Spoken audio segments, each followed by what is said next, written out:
Well, hello everyone. It is Generation X-Men, and we're going to talk about Dazzler. I'm your host, J.Ishiro, author, alien in a human suit, and a guy who's written a lot of graphic novels and books that you should really check out. Link in the description. And I'm Janelle, former X-Men fan, I guess old school X-Men fan, and I just really make a lot of alcohol for fun. Yeah, X-Men fan. When that meant something. When that was something to be proud of. Yeah, I So, actually, you're gonna laugh in the shower yesterday. Like, you know how you've heard of shower thoughts, right? Like, I had oh this yeah. epiphany, like, I fucking hate X-Men now. Like, I don't want to call myself an X-Men fan anymore, but it was like, but I love the glory days and I'll be a fan of that. But yeah, other than that, I think it's a, dumpster fire. It makes me sad. Yeah, yeah. I mean, I don't know. It's like X-Men's like that high school love where you hooked up with the girl who was like perfect for you. She was beautiful, she was fun, she was smart, she had a great sense of humor, and she was a knockout to boot. And you were with her, and you have all these fond memories and all these wonderful, wonderful times. And then eventually came the breakup when Jim Lee showed up, and you lost her to Jim Lee, and you're like, okay, well, I'll just move on. And then you come back all these years later, and it's like, now she's just kind of a wrinkled up whore who's had too many dicks in her mouth. That's Squeezed out a few X-Men. kids from different baby daddies. Yeah, 20 different kids from different baby daddies. You know, she's been on Jerry Springer and Maury Povich trying to find out who the dad is. Yeah. Yeah, I feel like she's a used up whore. Or like worse, you're in Vegas one night and you're walking past the strip clubs, and up on the marquee you see the woman's face, Yeah, and she's like 60 years old. airbrushed. Yeah. Yeah, it's like, okay, you can never go home. Now she's making her money doing DVDA, and Look what your wife put in chat.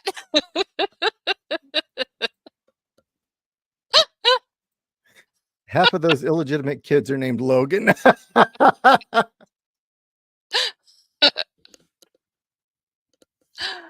Yeah, just that's how I feel now. It is nothing like I remember it. I will say before I go into my or, rant. or to do the female equivalent, in high school it'd be the stud, just the greatest guy ever, right? Yeah, and then you see your Gambit, 30 years later, and it's Al Bundy. That's what I was thinking. Al Bundy. So one thing I have noticed, and I wish Neostar was here because he's a hardcore Gambit fan like I am. For all of the shitting Marvel has done on Gambit, he is having a friggin' renaissance. The amount of Gambit cosplay I have seen this year, especially after Deadpool and Wolverine, like the character is back on top. Everybody wants him front and center. And I'm like, part of me is like, yes. And then the other part of me is like, wait, Gail Simone's driving the bus right now. Do I really want that? I will say this. Oh, okay. I'm going to do something that's going to shock everyone. I'm actually giving props to Gail Simone. She has been hit up so hard by the Magneto Rogue shippers to break up Rogue and Gambit because of the show. Apparently, there's a lot of people who've never read X-Men that watch the X-Men 97 show, and I find this very disturbing. There is a shit ton of Rogue and Magneto shippers now, like a hardcore fan base for it. Number one, Look, ew. Rogue needs to be with a genocidal mass murderer. That's just the way it has to be. Well, okay, I watched clips of the show. She was underage when they got together and he was fucking grooming her. It was disgusting. She even admits it. Okay? And So you have these Rogue and Magneto shippers that have been going after Gail Simone. Gail Simone responded, "Why would I break up one of the happiest couples in X-Men in the Marvel universe for a ship? I'm not going to touch them. I'm leaving them alone." And apparently the Rogue Gambit fans, or even just the normal fans, have gone after these Rogue Magneto shippers to the point where the Rogue Magneto shipper was like, "Okay, leave me alone. I just asked a question." But I guess they've been bombarding her saying no, because of X-Men 97, Rogue should divorce Gambit and get together with Magneto. And Gail Simone said, "I'm not touching that with a 10-foot pole."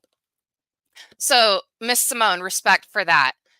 Keep your word, though, because I will come after you on this show if you don't.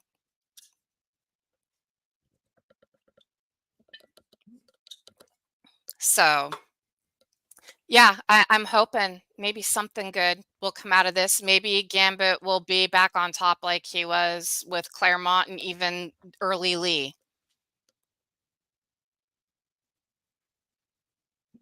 Well, we'll see what happens. You never know. I know, but I mean, just once again, shipping fandom is toxic, and I hate it. I am so tired of shipping fandom. Like, yes, we all ship specific couples, but not to the point that these people do, where they harass and harangue. I mean, holy crap, they got all over Disney about Kylo Ren and Rey to the point they actually had them kiss in the movie. And like, people in the theater were like, "Ew, gross." And you could hear the shippers in the theater screaming, "We won." Ew, shippers are gross. Neostar, yes, I've been talking about Gambit. He has resurged in massive popularity because of Deadpool and Wolverine, to the point there's like cosplayers of him everywhere now. People are making really good Gambit costumes. I've seen a couple of good ones that have come out of New York Comic Con.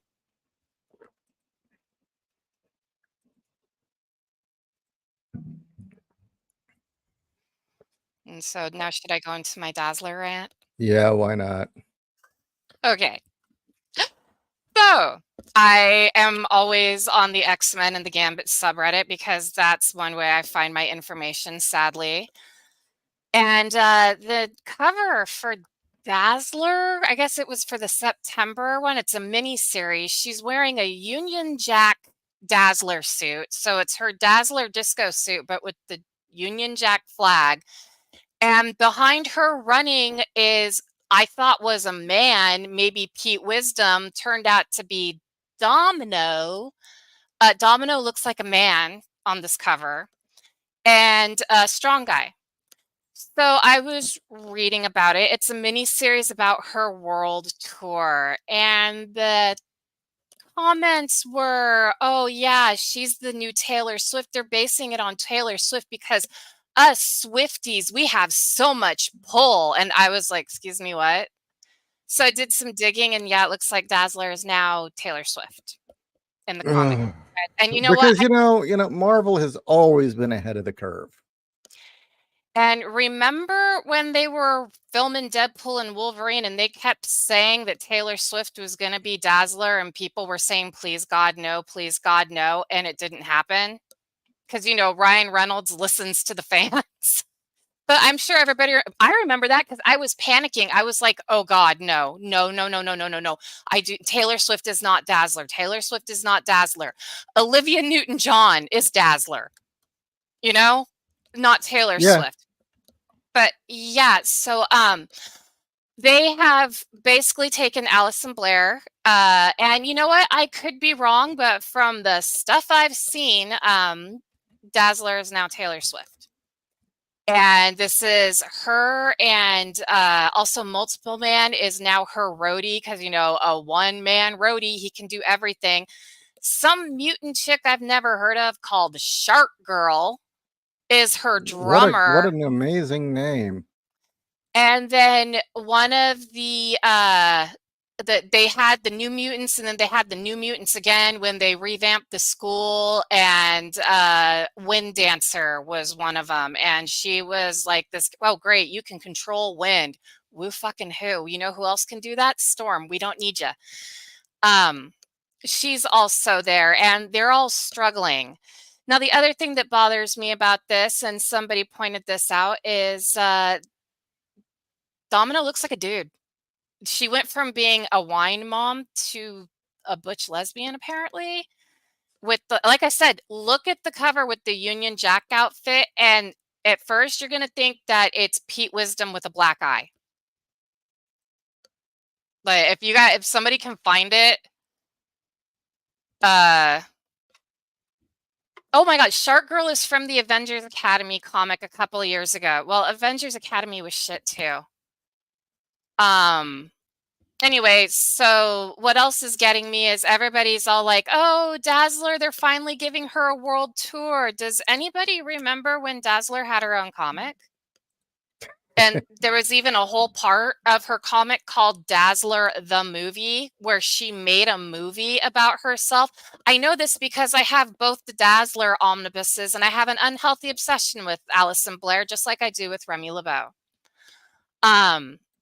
She made a movie, man. Like the guy that made the movie, or was the producer, was a total coke fiend that came back later and tried to kill her. And I forget what issue of X-Men it was, but the issue was called Star 90.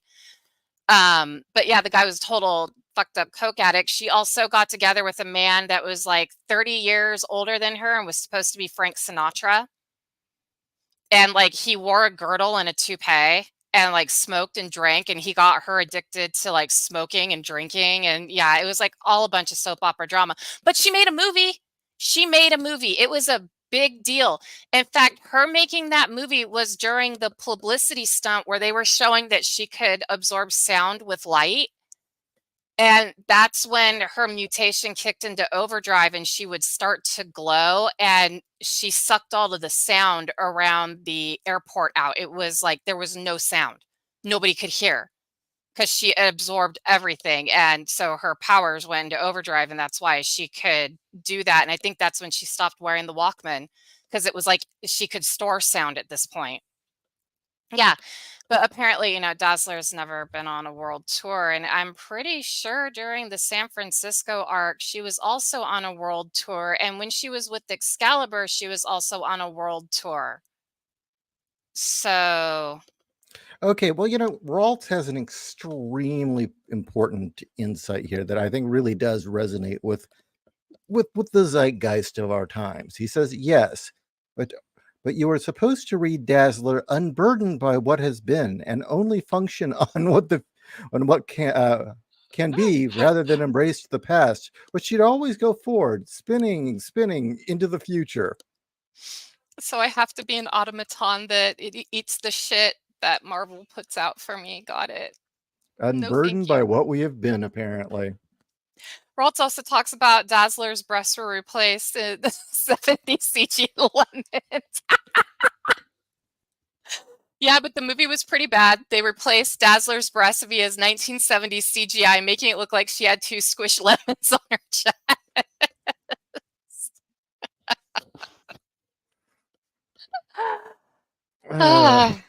So I guess maybe I'm not. I was gonna say maybe I am being like the old man on the porch on my rocking chair with my shotgun saying, "Get off my front lawn." No, I am sorry. And fucking Raltz.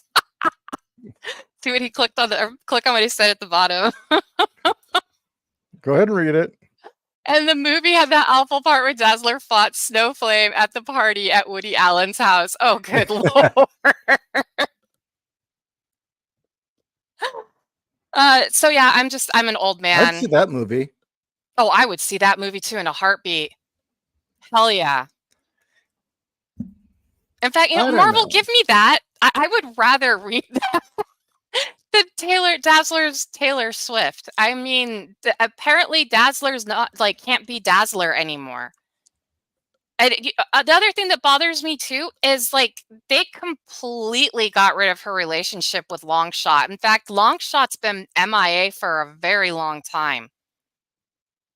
And I hate to say it, but part of her character growth also came along with her relationship with Longshot because they were both famous. They both were no longer in the limelight. They were having to adjust to a different life. Longshot handled it better than others,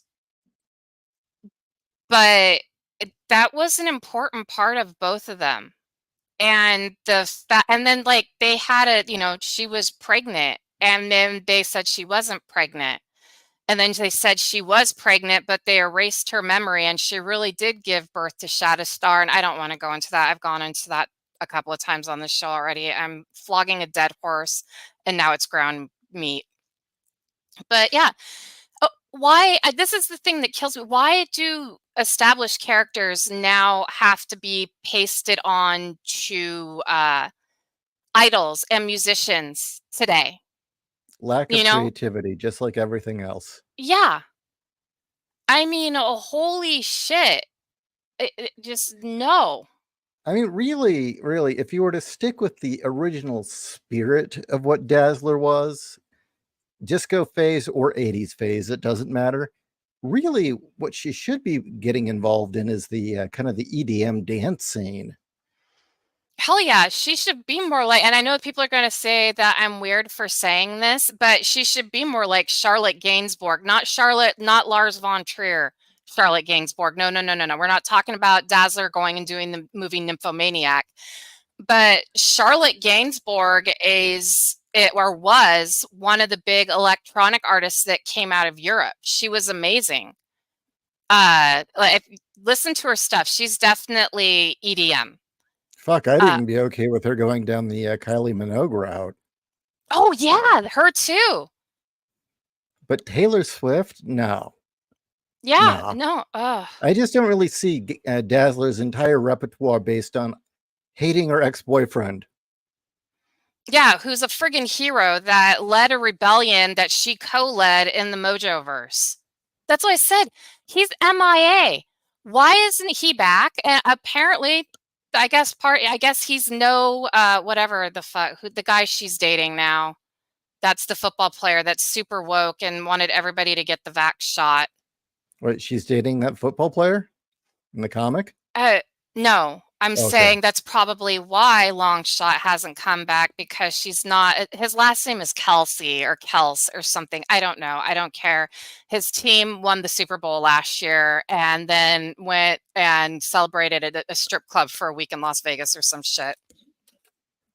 But just to let you know how much I'm not a fan. Okay. Everybody knows that I grew up in football, NFL, you name it. My dad was part of the NFL. So yes, I still kind of pay attention to the Super Bowl. I think I was kind of paying attention to it while we were playing Rifts at the beginning of this year.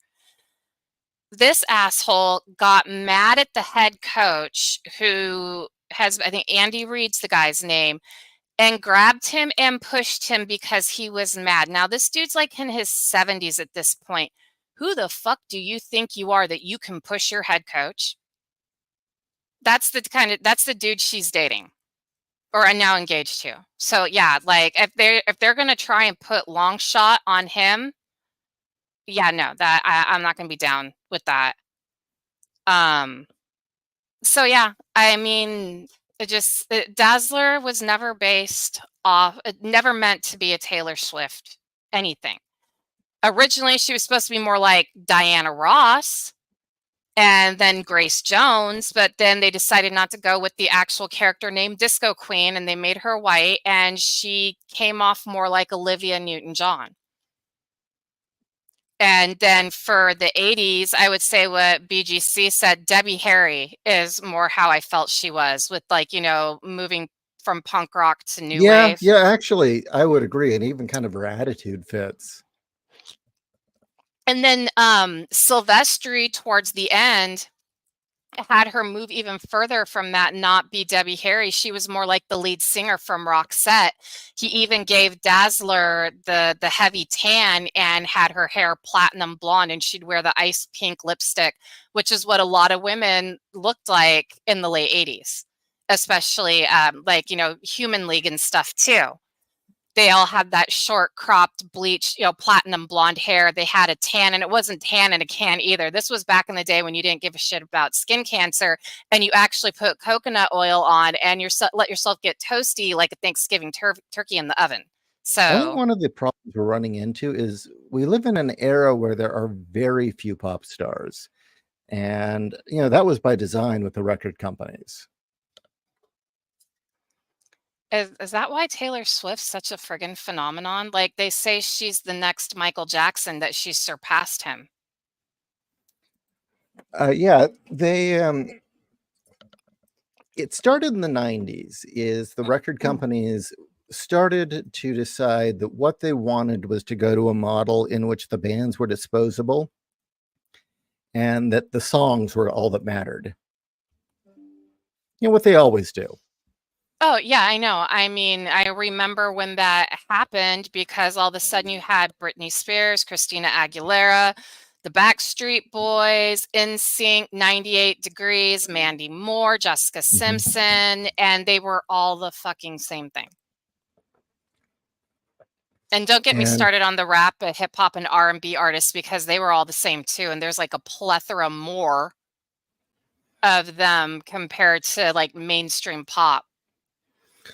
But yeah, the music industry went out of its way to make sure that that couldn't happen again because, well, pop stars wielded too much power and got paid. Well, yeah, and look at how concerts are now. People will pop stars who get paid mysteriously die. just saying. Well, I was also going to say that have you noticed that concerts for bands from the 90s, the 80s, the 70s, even the 60s are selling out tickets $400 a pop, but like nobody else further is like, like I don't hear about NSYNC or Backstreet Boys selling out. Maybe they do, I don't know. But I know people who still pay $400 to go see Metallica. I still know people who'd pay the $200 to go sit in nosebleed to see Duran Duran. I would. I've seen them 3 times. If I had the money, I would be a fourth. Same thing for Depeche Mode. And there's only 2 of them left, and people pay $200 a ticket a pop to go see Depeche Mode. You mean 2 of them also left seen 3 in times. the band, or I don't recall any of them dying. No, Andy Fletcher died a couple of years ago. Oh, he had a hole in his heart, and he died unexpectedly. Shit. Yeah, it was a huge deal. That's why they changed their final tour. The name of the final tour was Memento Mori. Oh, okay. Yeah, no, Andy Fletcher died unexpectedly. He didn't like do drugs or anything.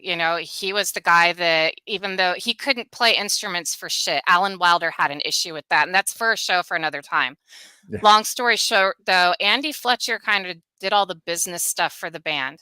He did the boring shit. And that's why Dave Gahan and Martin Gore, when Alan Wilder demanded that they fire him, they're like, number 1, he's a founding member. Number 2, he's the one that takes care of everything. So shut up. That's why Alan Wilder left. Dude, but like I said, he's we can talk Ringo about that on of Monday. the band. Do you want to do that work? No, you don't want to do that work. Let him do that.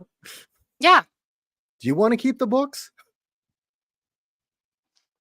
So, I mean, just I'm tired of seeing, and this is the other thing too that somebody pointed out about Taylor Swift is like the perfect liberal mouthpiece. So of course she's perfect to turn Dazzler into, because she spouts all their talking points. And yeah, I mean, just it's like, okay, so who's this going to happen to next?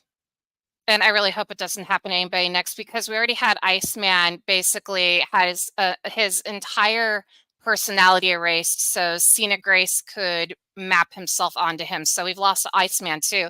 Now Cena Grace isn't as popular as Taylor Swift, but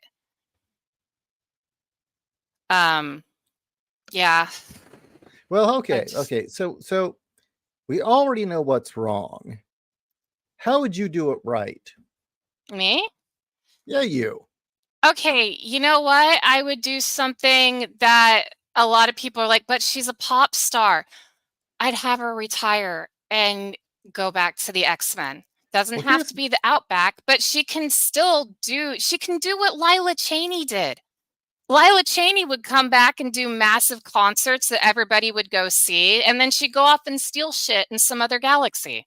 well, wait, was Dazzler ever truly a pop star, or was she eternally an aspiring star who could never quite get to where she wanted to be because she was a mutant and shit kept coming up?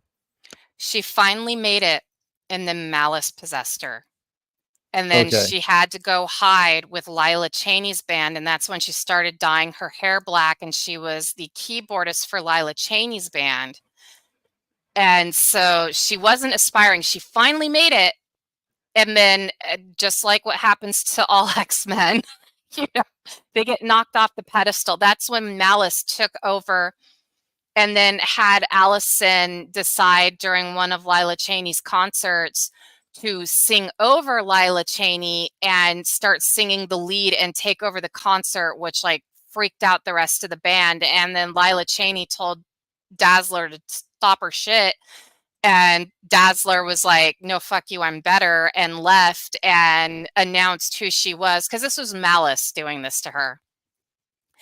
And that's when the X-Men came to her rescue. That was when Storm let Malice possess her, and then she ripped off Malice's choker and threw it away and was like, haha, fuck you.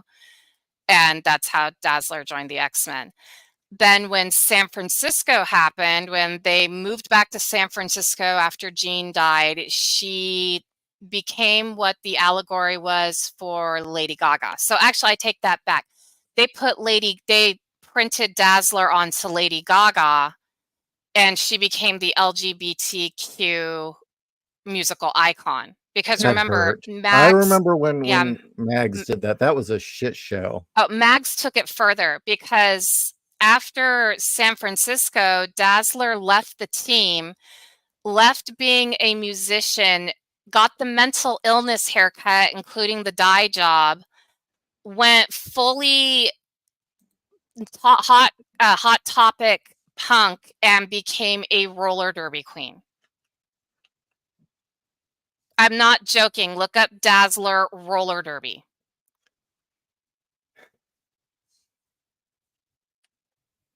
It all just kind of amounts to nothing, doesn't it? Yeah, like she became an angry feminist and everything. And then somebody got smart. She was put on she was a member of A-Force. Remember the all-female Avengers team that was She-Hulk and Captain Marvel and like some chick from the Runaways that like was the goth Lolita Japanese chick. And Dazzler. Dazzler is this punk rock roller derby queen. And then they brought her back to Krakoa, and she stopped being a punk rock roller derby queen and became a pop star again. This is what pisses me off. The only person that knew how to write Dazzler was Chris Claremont. I'm sorry. And he did it well. Ever since they've brought her back, not with Chris Claremont, nobody has been able to write her correctly. Well, you could say that about a lot of. Well, yeah, but I mean, he had a plan for Dazzler and Longshot, and I guess they decided not to do that. They had, X-Men 10 and 11 was where they had the revolution in the Mojo-verse, and they won, and Longshot put Mojo to the sequel in charge, and, that everybody knows what a shit show that was. But yeah, it's like the reason why is because I think a lot of people just look at Dazzler. They truly look at Dazzler like, oh, she's a pop icon. She's a rock star. So we can make her like whoever is the most famous pop star icon right now that has the talking points we like. Because seriously, go back and look at Lady Gaga in the early 2000s, especially around 2005. And then Do I have to? No, you don't. But I'm just I'd saying if rather you not. want I to. avert my eyes.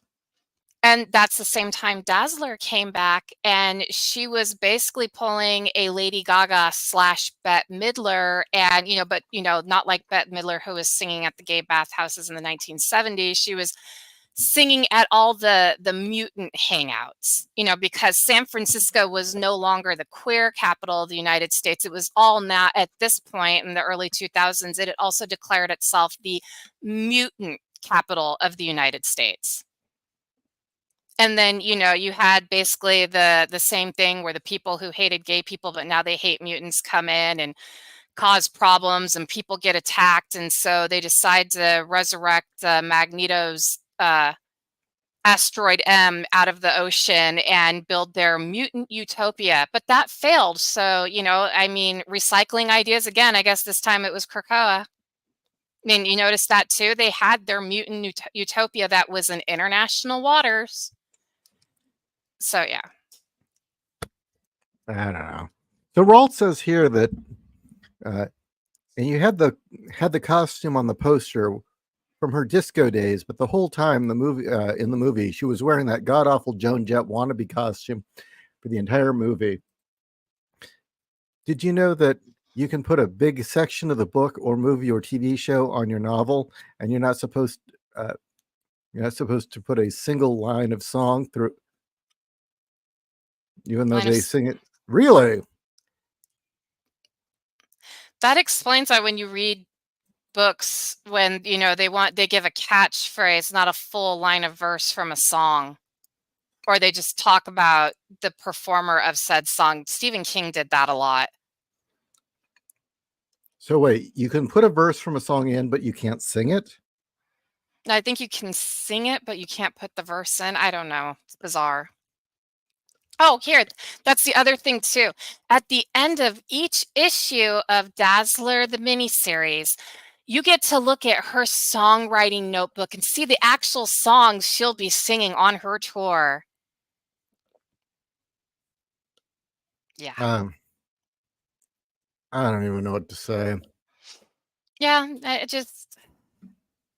So my whole thing with Dazzler is nobody knows how to write her. The only person that really knew how to write her was Chris Claremont. Maybe if they would have given somebody else a chance, but the people that they've had writing her just want to write her as the most relevant pop star at the time instead of actually writing Dazzler, because there is more to Dazzler than her just being a fucking singer. There really is. If like I said, I read her omnibus. She didn't even know if she wanted to actually be a singer, because at one point she thought she was going to end up being a lawyer. She went to law school. People forget she's a Harvard dropout. That's another thing too. I mean, have her being the one that knows law, especially law pertaining to mutants. Why not? It would give her more of a background than just I'm the singer diva. You know, when Outback happened, people forget that the Outback was such a short time in the X-Men. It really was. And it should have been longer. Yeah, it was supposed to be longer, but Shooter kept wanting a what's it called? A big summer event every year, and just Claremont couldn't keep up and just, you know, killed the storyline, understandably so, because he couldn't do it. But I mean, there's more to her than just being a pop star. Also, you know, she thought about maybe just retiring and getting married and being a mother. She had, you know, she chose eventually to be a pop star, but then she just eventually chose to be a superhero. And that's what mattered. She chose to be a superhero. I mean, if So you really wanted to make her a kind of a pop star, or someone an aspiring pop star type, trying to live that life, there is so much that could be done with that. Amazingly huge amounts of things that can be done with that. And that's mainly because, well, I worked in that industry, and people have no idea what the monumental shit show it is behind the scenes.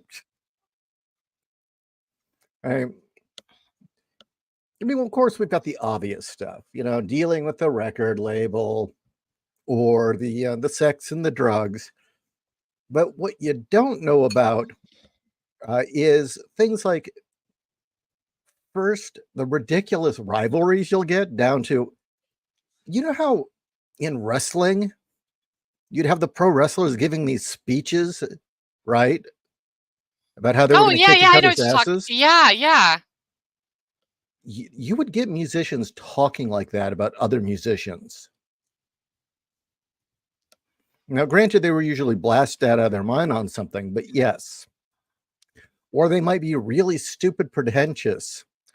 Um, I follow a Reddit board called it's for industrial music, right? Hmm. And there's a bunch of millennials and Zoomers over there that are kind of getting their panties in a bunch because they found out that Sasha Koronitsko of KMFDM got in a bit of a argument over the who was going to go on stage first with Klaus Larson of the band Leatherstrip. And if you know anything about the band Leatherstrip, that dude's not just gay; he's leather daddy gay. Like he's Like so Rob gay. Halford gay, the What? leather daddy gay, like Rob Halford leather daddy gay. Yeah, he's so gay. Richard Simmons thinks he ought to tone it down a little. Okay, Okay. and these people on the forum are throwing a shit fit over the fact that in a huge argument over who was going to go on stage first, um, Sasha Koronitsko of KNFDM said, uh, yeah, I'm not going on before the faggot.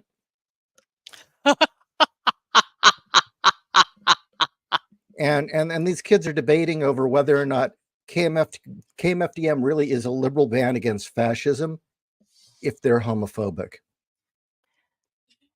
Have any of these idiots ever listened to any of their albums? Dude, But really? They think he's homophobic. I tried to explain to them that think of the age. I said, think of how old these two guys are.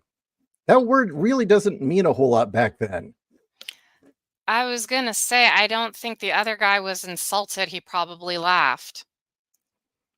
But yeah, you have bands constantly having issues with each other, sabotaging each other.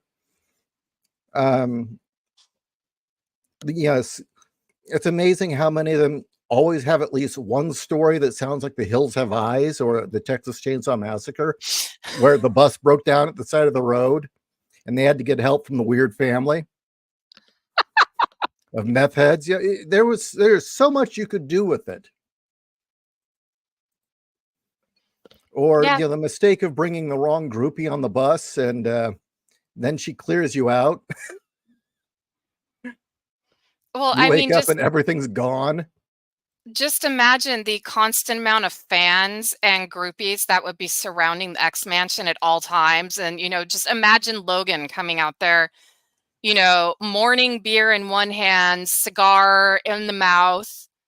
Just like, why are these fucking kids here? Go away.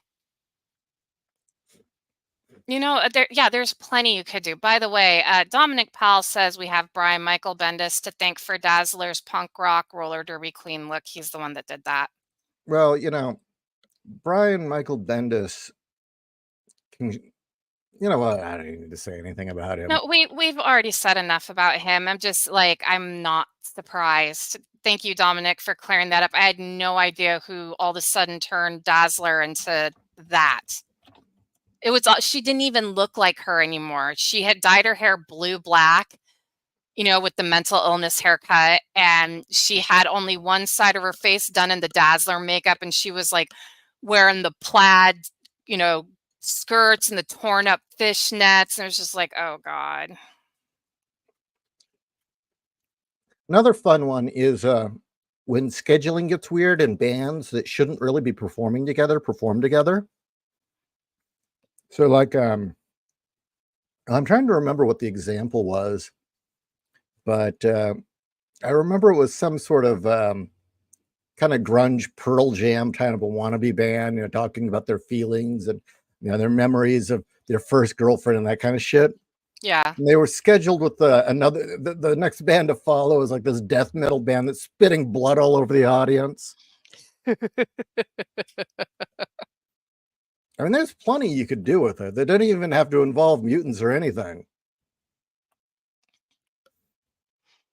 Yeah, there's tons you can do with there, but these people have no imagination. These people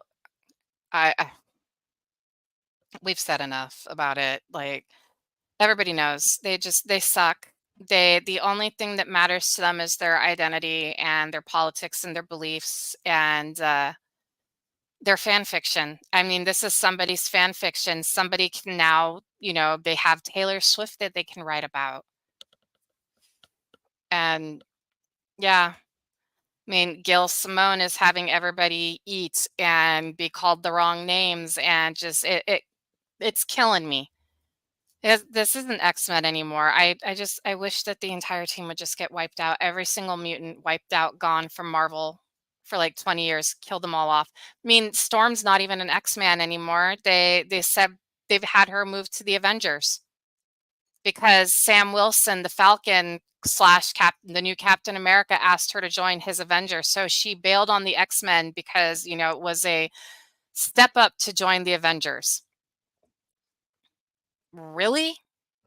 You know, it has nothing to do with the show, but actually, I'm a little curious about what Ralt said about you can't put song lyrics in books anymore. I'm a little curious about that because I do that in a lot of my stories.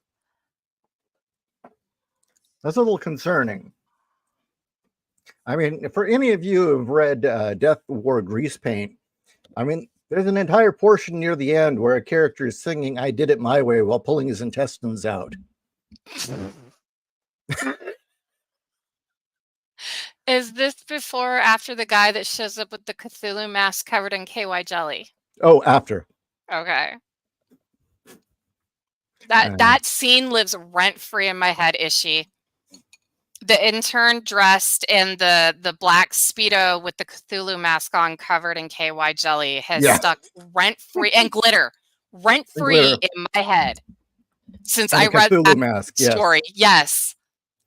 We're discussing a story I wrote that some people find it horrifying, others find it funny. I thought it was funny.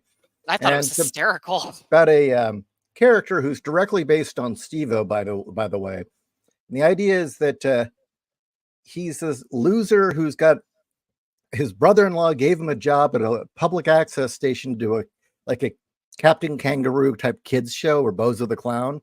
So he's this clown who introduces cartoons and shit. And he goes on a trip to Thailand, and when he comes back, he's been indoctrinated into the cult of Cthulhu, but he doesn't quite get what it is. And he decides to start integrating elements of the cult into his stage show for the kids. And they do a fun song about Cthulhu, and And also, the other scene that lives rent-free in my head is the scene where the children have gone so batshit insane, they're flinging their own feces on the stage. As somebody who worked with children for so many years, I never saw any kid fleeing feces, but you captured the chaos of a room full of children so well. I don't know. I just kind of have a love of really fucked up characters in really fucked up situations. They're so over the top and insane it becomes funny. Hey, I'll be right back. I gotta go deal. No, nothing's bad, but I gotta go deal with something. So if you guys want to talk about the lyric stuff, I should be back in a couple of minutes. What separates the bad fiction from the good is, on one side, cares more about her head canon than actual canon. The others play with canon and respect the rules of the playground. Agreed. Totally agreed, Dominic. That's fine, but you can't have the entire lyrics from REM, or, well, really, after the Green Album, why would you want to quote anything from REM? Sorry for you REM fans out there. I don't know. I thought we'd have more to rant about. What do you guys want? You have anything on your mind? Any questions? Because it has been strange lately. It's been very strange. And my head hasn't been working too well. So, I'm not really quick on my toes right now. Publishers need to stop hiring bad fan fiction and Tumblr writers into their workforce. Yes, exactly. And I don't think that's going to happen. I really do think the industry just has to collapse. Damien, any day I'm not reminded REM exists is a good day. And why? Because everybody hurts sometimes. You know that video for Everybody Hurts, all the cars are stopped in traffic and he gets out and he starts singing and everybody starts singing with Michael Stipe. What I think would be great is if you merged that scene with the beginning of Falling Down, where he gets out of the car and he loses his shit.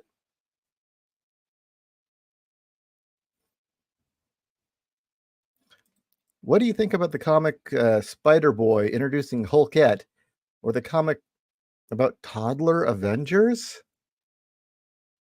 Oh god, I don't even know this shit exists, man. I've become so isolated from culture because I'm just so sick of all this crap. So let's see, toddler Avengers. Let me look this up.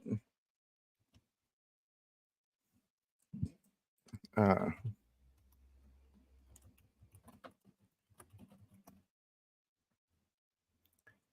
I get no instead of I get products for Marvel products for your toddlers.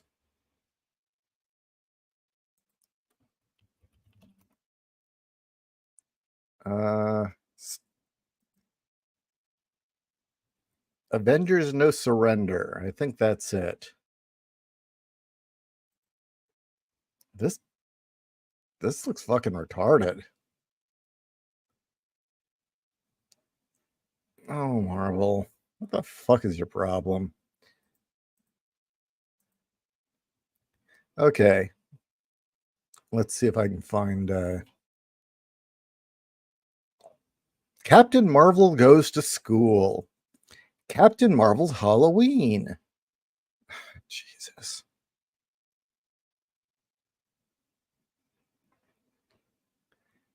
My opinion is it hurts, and I really don't. And that I want them to hurt. If they're going to make the rest of us hurt, they should hurt. About 12-fold. Okay. Yeah, I think it would be really great if we just started making a habit of people, sneaking up to the door of the Marvel offices and doing the old paper bag full of dog shit routine, set on fire. And just continue to do it until the work improves. Yeah, I can't seem to find any actual picture of toddler Avengers, but I'm not surprised.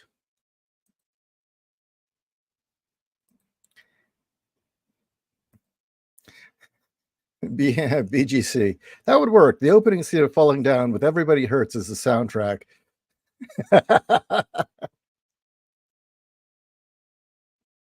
Final Fantasy. I don't think there is anything to talk about when it comes to comics because they're stuck in a weird limbo for the last few years. Yeah.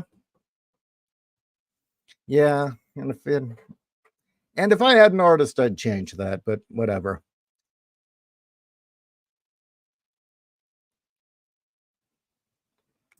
Artards assemble, yes. Hulkette was a part of a variant cover Marvel did with new young heroes based on certain characters. Now they're pulling a Gwenpool and bringing them together officially. Wait, what? Who's this Hulkette? I don't know, honestly. God. Okay, I know everybody was expecting a hardcore rant from me tonight about everything, especially Dazzler, but I just can't anymore, guys. They broke me. Congratulations, Marvel. You broke me. You did it. I just can't. I can't. And you know what sucks is I would love to be hired by Marvel as a writer, and I never will be. I will never be able to go in with my friends who are also writers that know what the fuck they're doing and fix it. Fix all of it. Seriously, you know, one thing I would do with the Fantastic Four, I would put Reed and Sue in some serious counseling and have some accountability on their part. You know, that's something I would fix. I I I would fix the fucking Avengers into the shit, like take it away from the shit show it is. I would get rid of all these young Avengers that came out that were politically correct. Uh like, dude, I would literally have the X-Men, you'd find out that they were all like, I don't know, here's an idea. They were all evil time variants from another dimension, and that's why the X-Men and all mutants have been evil, and you find out that they've been in stasis because it's I would make the most Twilight Zone batshit excuse for why the X-Men we have now are not the same X-Men that we had. Have it to do with Age of Apocalypse because time got messed up so bad and the X-Men were just, yeah, I don't know. It's so bad that you could come up with any idea to make it better. But Marvel has broken me. It has truly broken me. I would go into debt. I would be broke because I was buying all their stuff. I would be broke. My husband, who was then my boyfriend at that time frame, was like, "You've got to slow down on the comics." And I'm like, "Oh, hell no, I'm getting whatever I can."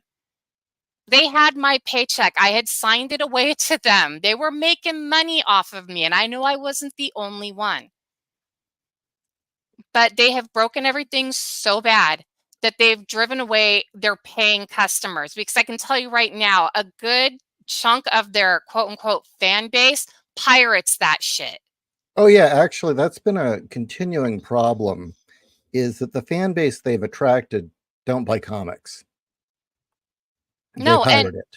if they do buy them, they've never cracked them open. They're literally there to show them off. They've never read them. It's for their coffee table. Oh, look how cool I am. I have, you know, this Avengers storyline that came out in 2018, or I have this X-Men storyline that came out in 2020. But yeah, that actually has been a recurring problem, is that they don't have people buying the books. They just pirate them online. Yeah. Like one thing I would do is I would get rid of a slew of mutants in the X-Men. That's one thing. I understand that somebody, I think it was Bendis or Fraction, was kind of following Claremont with having a new group of young X-Men come in, but they dropped the ball. And honestly, I thought all those characters sucked anyway. Only a Here's few of them one. I think didn't suck. They put Kitty, yes, that, yes, no, I mean, Kitty Pryde used to be awesome, and now she's one of the most insufferable characters. Well, she's a mouthpiece for Bendis. Yeah, no, she's a mouthpiece for anybody who's the writer at this point. She's been used and abused. Yeah, just, yeah, I mean, yes, they've broken me. It's, I can't fucking even think anymore. I'm so tongue-tied because I'm so mad. I'm so mad. I would still be going broke today. In fact, I'm sure my husband would have cut up my credit cards if the writing hadn't have sucked and Marvel still kicked ass. Same thing for DC, because at this time I was also getting hardcore into DC and I was buying a shit ton of back issues and catching up on everything. I don't have any of those back issues anymore because I got so disgusted with DC, just like I did with Marvel. I gave a bunch of my stuff away. I didn't want it anymore. Another one from Ralts. Yes, yes, thank you. They're all OP. They are all OP.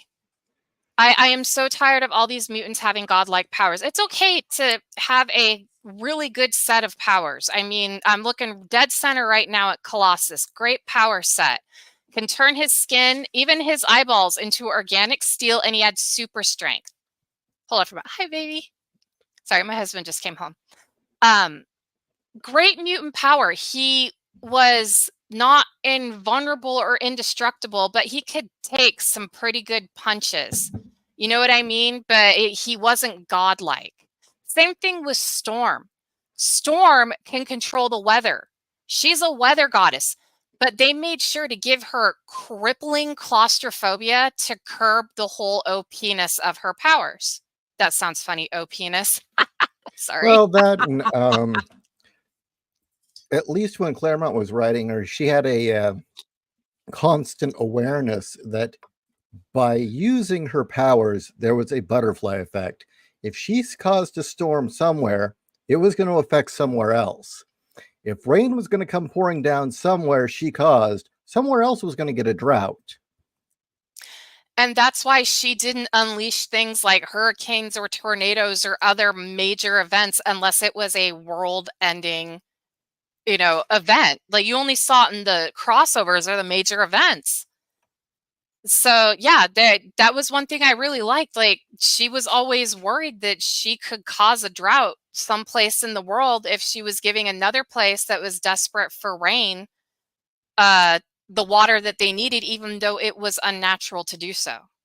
And I forget what character it was of the Alpha Flight was manipulating the weather to force the X-Men to land their plane. And in doing so, he had caused a hurricane to spiral out of control over Canada. Yeah. And Storm had to try and stop it. Yes. I mean, even I don't know. Were you reading when Emma Frost took over Bobby Drake's body and you found out he had been holding back his ice powers because that actually kind of scared the crap out of him, how much more powerful he really was? No, I didn't. Okay, so she hijacks his body and is able to do things with his powers that you find out he knew he could do, but he was terrified of doing it because it was pretty brutal and dangerous. Like And trapping someone in an ice penis? no, but basically turning himself into like a Goliath that's made, with ice armor, being able to freeze huge sections of the Hudson River, things like that. And what was really cool about that is that she got him to kind of break out of his shell. And then, hold on. Yeah. No, just her medication. Okay. It's okay. Sorry about that. Bobby learned from her how to manipulate his mutant powers more and even figured out how to freeze the blood flow to the brain. He actually does it to Emma, almost killing her. Now, Bobby is apparently an ice god that rules Antarctica. So Bobby Drake, who was that's the interesting, goofball. isn't it? Yeah. That's such an interesting, relatable character. Oh boy. So the goofball who actually kind of hid behind his humor because of his insecurities and actually was afraid of his mutant power going. This really stemmed from, do you remember when Loki attacked X Factor and Bobby's powers went out of control? He had to wear the inhibitor belt for a while. Yeah. That's why he didn't want to have to learn any more about his powers, because he was so afraid that the damage that Loki had done would come back and cause problems again. So he didn't learn any further. And then Emma Frost did it anyway, and it pissed him off. So he learned how to do other things like freezing the blood flow in people's bodies, which I'm like, that's pretty hardcore. But Bobby was still insecure, still had a father that was a bigot, still was always treated as the immature young one from the OG X-Men. Like, he really had a problem with Cyclops always treating him like he was still 16 years old, which pissed him off. But now Bobby is an ice god in Antarctica and is a gay man. Flaming. Yes. Flaming gay. Same thing with Rogue. Rogue had Miss Marvel's powers, but she was also cursed with her can't touch people without absorbing their life energy, or their minds, just basically them.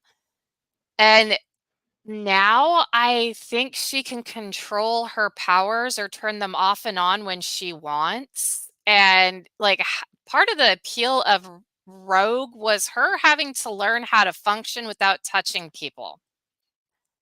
And I mean, yes, she's married to Gambit now, and she wears an inhibitor collar. She was for a long time, just so they could touch, because she was like, I'm getting a honeymoon, even if it gives me a migraine. So she said that, and Gambit obliged on that honeymoon. But I mean, she was this super strong, shit talking, wannabe Southern Belle who was really white trash. Which was That, great.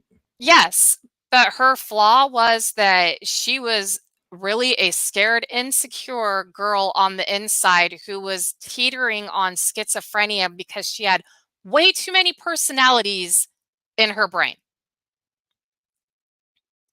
Yeah, just I remember how certain people reacted to in the 90s when they made Wolverine OP.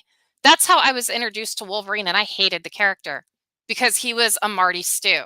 When I say Marty Stew, I mean power-wise. It's the whole like he still doesn't know who he is, that kind of thing. But him sitting there and getting blasted by something, and like I remember, I think it was Bishop asked him, "Are you all right?" He's like, my lungs are punctured and every bone is shattered in my body, but healing factor kicking in. And then he goes to fight. I'm like, you've got adamantium bones puncturing your lungs, and you're okay to fight? No, you suck. I don't like you. I'm glad that I read Claremont's stuff because Claremont didn't write him that way. Claremont wrote him as a man who was old, knew he was getting old, and didn't know where he belonged, and it made it even worse because he didn't even know who the hell he was. So yeah, I mean, we've talked about all these characters being buff, but they weren't OP. Now everybody is OP.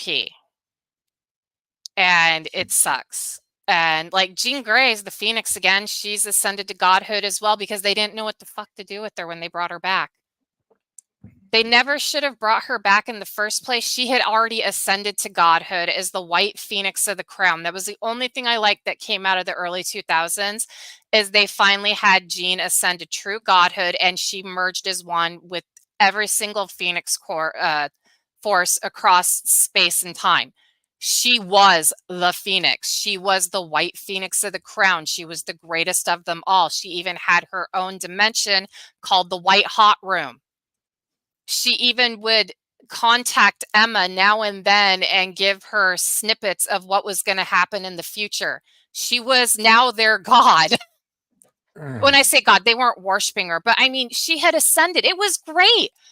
I was bummed that Jean Grey was gone, but at the same time, I was like, that was the most fitting end for Jean Grey, was having her become the white Phoenix of the Crown, of actually becoming the Phoenix god. It was perfect. Never should have brought her back. But But that causes IP problems. But that's why they kept having her kind of, show up and speak to Emma or Scott. Emma would be pissed because she's like, why do I have to take orders from you? You're dead. And, Jean's like, I'm a god. You're going to listen to me.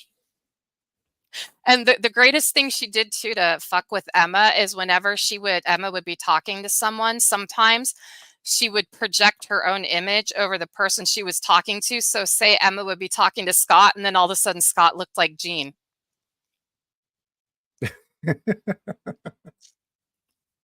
All right, everyone. We were going to keep this a short show because we're all exhausted. And that we can only say Marvel sucks so much in 1 hour. I think in the next couple of weeks, we should really do what we said we were going to do and do Life Death Part 1 and 2. We need to just actually start getting to doing the topics again. Yeah. I mean, there's reasons we haven't, but still. Yeah, like I said, I planned on a rant, but I'm broken. Too exhausted? Yeah, I'm exhausted. What more is there to say? I don't even think that's not Dazzler anymore. My Dazzler ended in, the early 90s. Just like my Gambit ended in the 2000s. All right, everyone. Don't buy X-Men anymore. Yeah, don't give Marvel any more money. All right, bye. Bye.